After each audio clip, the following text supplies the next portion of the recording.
ఎక్కువ బిర్యానీ చేసేటప్పుడు కిందన చూడండి ఎక్కువగా మసాలా ఉండిపోతుంది కదా, మసాలా ఆయిల్ కిందన ఎక్కువగా ఇలా ఉండిపోతుంది. ఇది తక్కువ చేసేటప్పుడు ఎక్కువ ఏమవుదు, కానీ ఎక్కువ చేసేటప్పుడు మాత్రం ఈ ప్రాబ్లం వస్తుంది. కిందన ఎక్కువ మసాలా ఉండిపోతుంది. ఈ రైస్ చాలా స్పైసీగా ఉంటుంది. ఈ రైస్ ని అంతగా తినలేం. సొల్యూషన్ ఏంటంటే, ఇలా మీరు కొంచెం రైస్ మీ బిర్యానీకి సరిపోయేటట్టు, అంటే ఆ స్పైసీనెస్ ని తగ్గించేటట్టు కొంచెం రైస్, ఇంకేమీ వేయనవసరం లేదు దీంట్లో స్పైసెస్ అవి. కొంచెం రైస్, పించ్ ఆఫ్ సాల్ట్ వేసి ఇలా బాయిల్ చేసి దీంట్లో యాడ్ చేసేయాలి.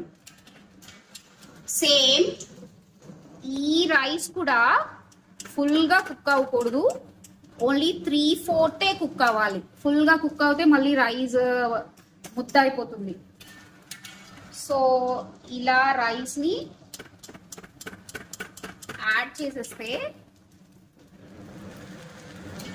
మీకు బిర్యానీ నార్మల్ గా స్పైస్ లేకుండా ముందెలా ఉందో అలా వచ్చేస్తుంది. ఇలా రైస్ ని వాటర్ బాగా డ్రైన్ చేసి యాడ్ చేశాక జస్ట్ ఒక స్పూన్, నేను జస్ట్ 1 స్పూనే యాడ్ చేస్తున్నాను, ఎందుకంటే నాకు దీంట్లో ఆయిల్ కూడా ఎక్కువగానే ఉంది అనిపిస్తుంది. సో జస్ట్ నేను 1 స్పూన్ అయితే యాడ్ చేశాను. బాగా స్పైసీగా ఉంది అనుకుంటే మీరు 1 స్పూన్ గీ కూడా యాడ్ చేయొచ్చు. గీ యాడ్ చేస్తే స్పైసీనెస్ ని బాగా కంట్రోల్ చేస్తుంది. సో ఈ రైస్ ని కేర్ఫుల్ గా హ్యాండిల్ చేయాలి. బాస్మతి రైస్ ని మనం ఒక ఫ్లవర్ లాగే హ్యాండిల్ చేయాలి.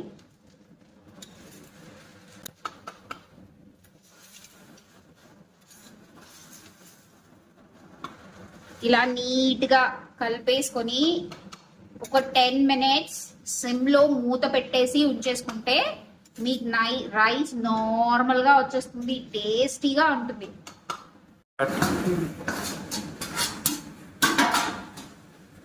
చూసారా ఎంత పొడి పొడిగా వచ్చిందో. ఇప్పుడు ఇది పర్ఫెక్ట్ గా మీరు మార్నింగ్ ఎలా చేశారో అలానే ఉంటుంది.